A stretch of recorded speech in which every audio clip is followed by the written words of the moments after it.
Using buttons. One of the most important benefits of any website is that you can link to almost any other place on the web. Since this site is only one page, there is no way to link to any other pages on the site since none are available. However, linking to an external location is. Since this is basically a business card for MobileFirst-Personal, I will link there using the buttons widget.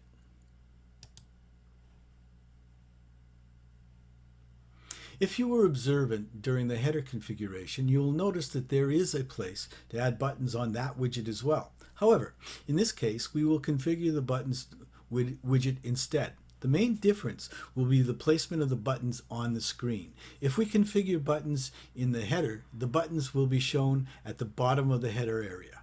In many cases, we might want the client to read some text or show a graphic or something before allowing them to move off the site to other places. Using an independent widget allows us to more carefully decide where the buttons should be shown. When you click the Buttons widget, you are brought to a form to configure the buttons. The form opens to the list of buttons where you can add a button or define the number of columns your buttons will occupy in a horizontal line on your desktop version. Mobile phones always show only one per line. In this case, we're going to make an external link to the MobileFirst website. I will be configuring 3 buttons, so to save space on the desktop version, I will change the number of columns to 3, then save and update.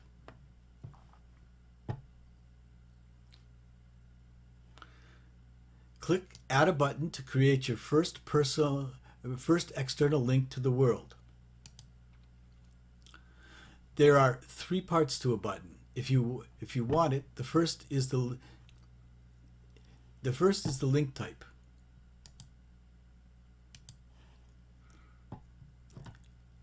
In our case, all will be external links, so in our case, select link type as external link. Besides internal, external, and scroll to the page widget, there are a number of other possible functions for the buttons to perform, including sending email and starting a phone call.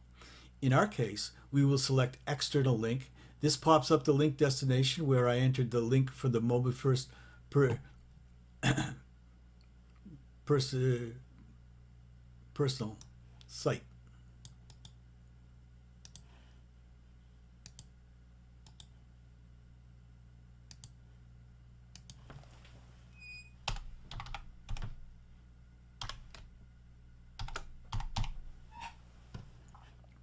To modify the text on a button, add it to the text to be shown below the icon. In this case, MobileFirst-Personal.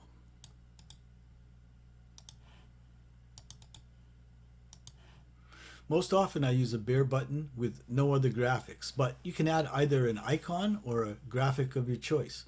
In this case, I will add an icon. Press the No Icon text in the icon box to see all the icons available for the selection. Select from the extensive options.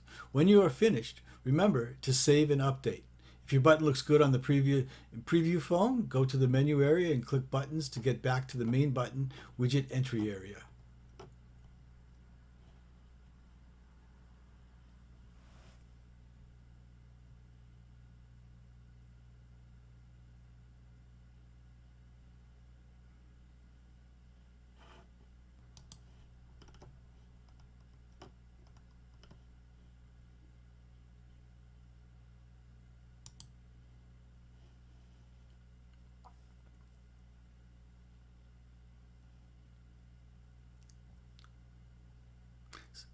When you are finished, remember to save and update.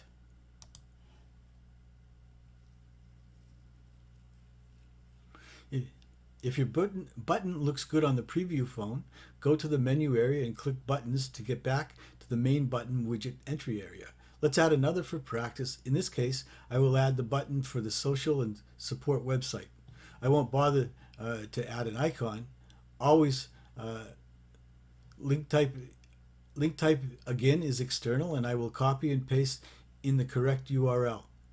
Always remember to save and update.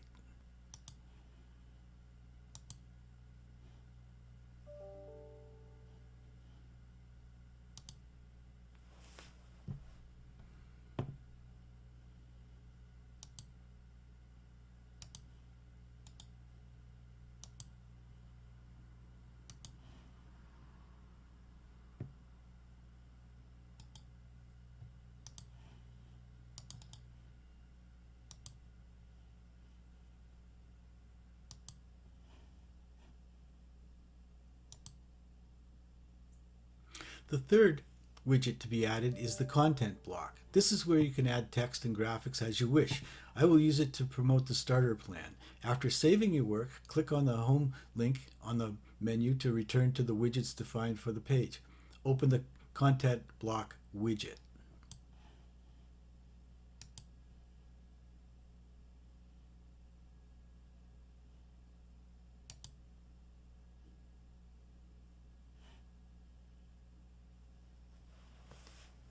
You can add title and subtitle if you wish, and control the fonts, sizes, colors, and alignments as you like.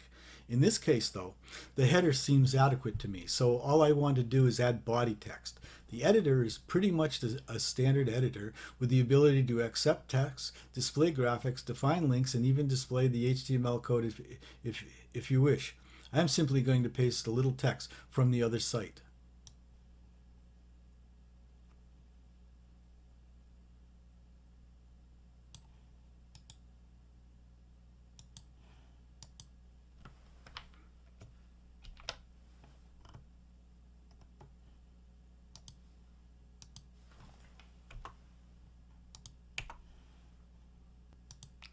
Looking at the output, I noticed that the QR code is not very easy to see.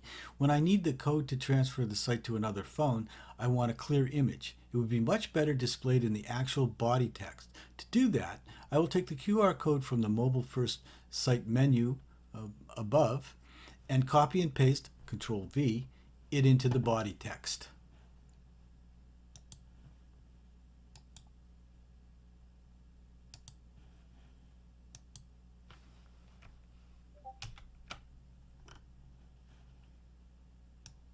Then I want to make sure that this is centered, and we can center all the text if we really want to. Then, as usual, save and update.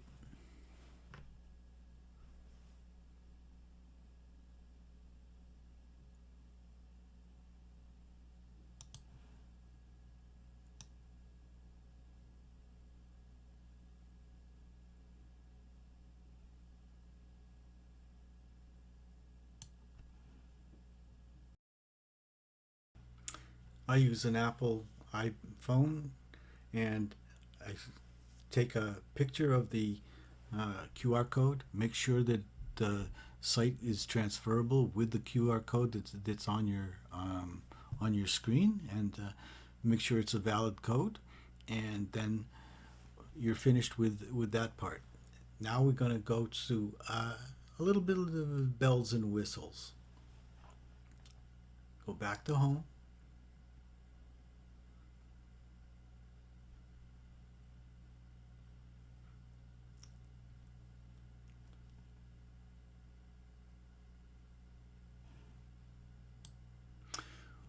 One of the most important functions of a vCard is to allow the client to contact you in the future.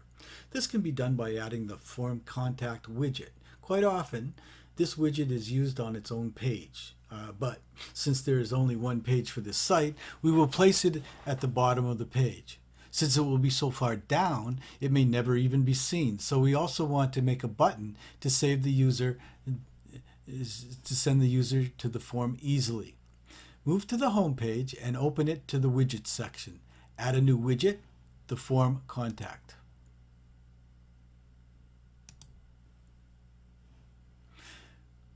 Once it opens, you can simply save and update the form, and the contact form will automatically be generated and placed at the bottom. If you want to add other fields to the message, message that they can send, it is easy to do by using the black Add a New Field button. I don't need any other information from the user, so I will leave the contact form as it defaults. I do need to do a few more things to make this better. First, I will give a name to this widget, Contact Me, and then so that I can add this to the field right below the undo and redo buttons.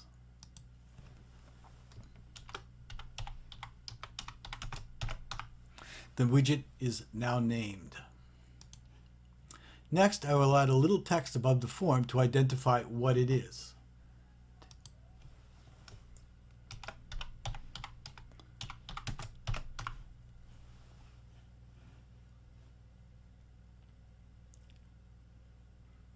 And in the text form field, I'll do a little bit of changes, bold it, center it, 14 points, save and update.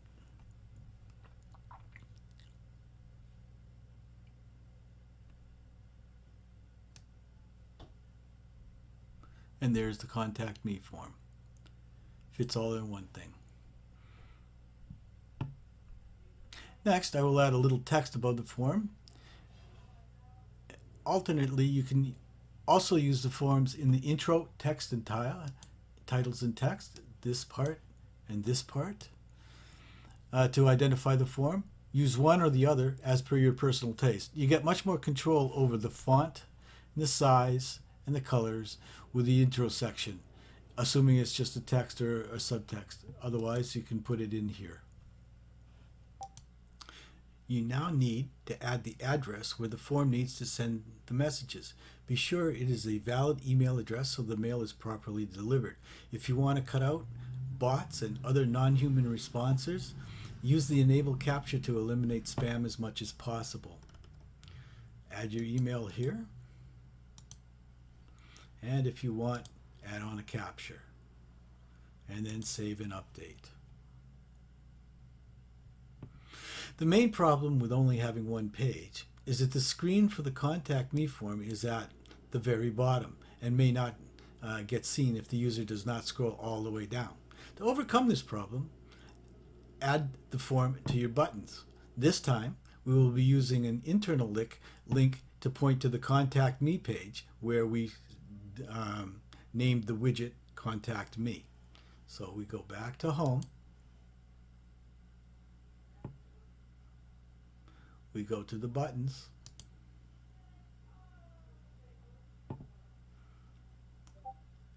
We add a button.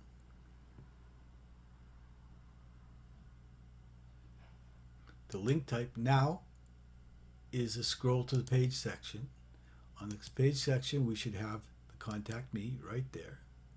Add the name. Contact Me. Save and update. I'm not going to use an icon.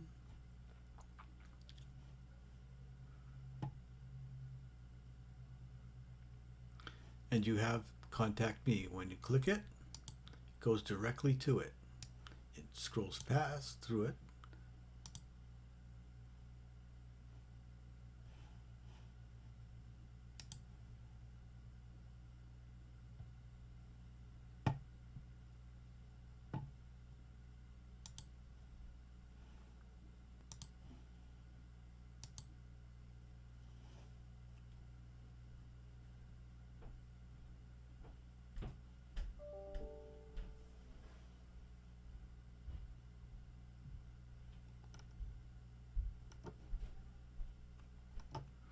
All that is left to do is a few finishing touches to the site and it's ready to go. The first is to homogenize the look and feel of the entire site.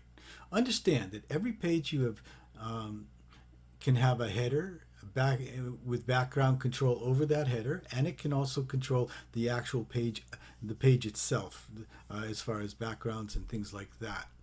But it is often easier to define a particular look and feel across the entire site. To do this, we must explore the Style menu.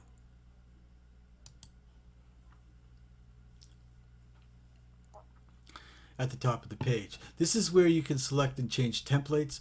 Those are usually only found on our paid plans, but underneath the template section is the color font section. It is here that you can better define the overall look and feel of your site.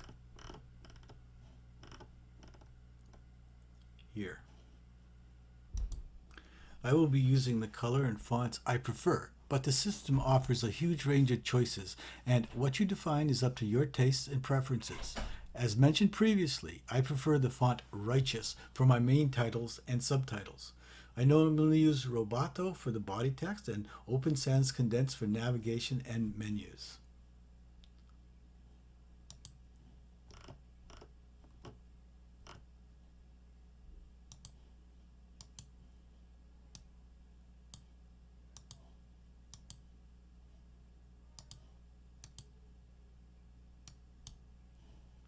I stay with a very small color palette for all my sections, using blue, yellow, and aqua mostly, and red for the actual links.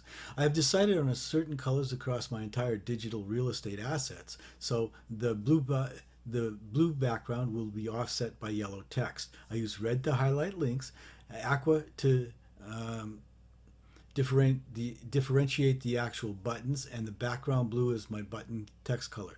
Fill in all the boxes and then save and update. When you do, the actual color you selected is displayed in the color wheel beside each entry.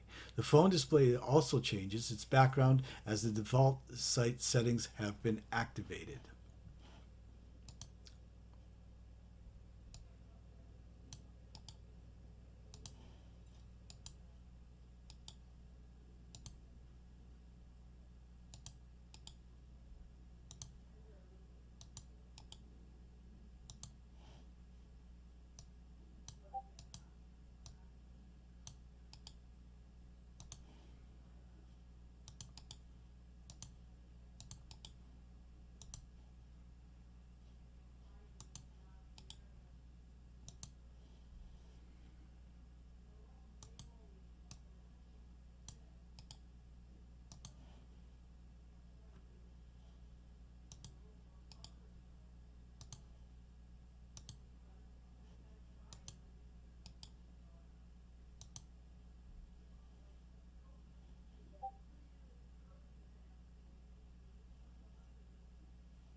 As you can see, you can play around, do anything you want to do until you get it the way you like it.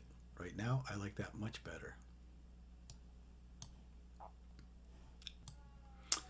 The final step is to make sure the navigation and legal details of the footer are defined. Move to the Options Footer. If you don't want navigation at the bottom of the phone, you don't need to do anything. But if you want the higher level menus to be available for the user when he's at the bottom of the page and things, change the other contents and menus. And then in the footer menu, main. That will change the footer at the bottom from nothing to adding the home, which brings you right back to the top.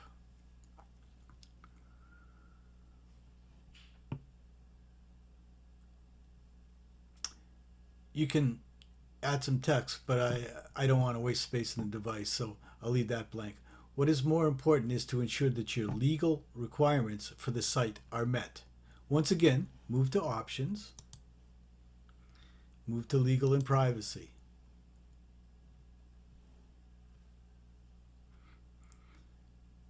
Then select Legal and Privacy to get the terms of service and the privacy policy available for you.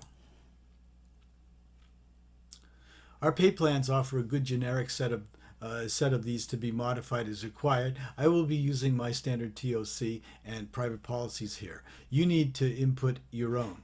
I find that using the editor in the regular mode is quite difficult, and my policies are already formatted the way I want them to be. So I use the source code option in the editor to simply copy and paste them into my site.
Now you can see that in the bottom, not only is the home there, but the terms in the TOS and the privacy are all there, as well as use the cookies.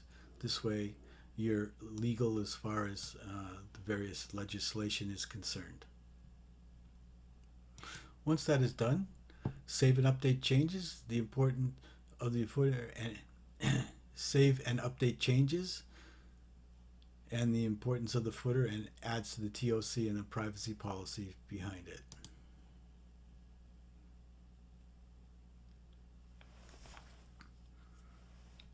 I hope that this tutorial has shown the power and ability of this single page of a MobileFirst-Personal website. Just consider how much more powerful the system will be if you decide to upgrade to the paid membership. There are no contracts, cancel at any time.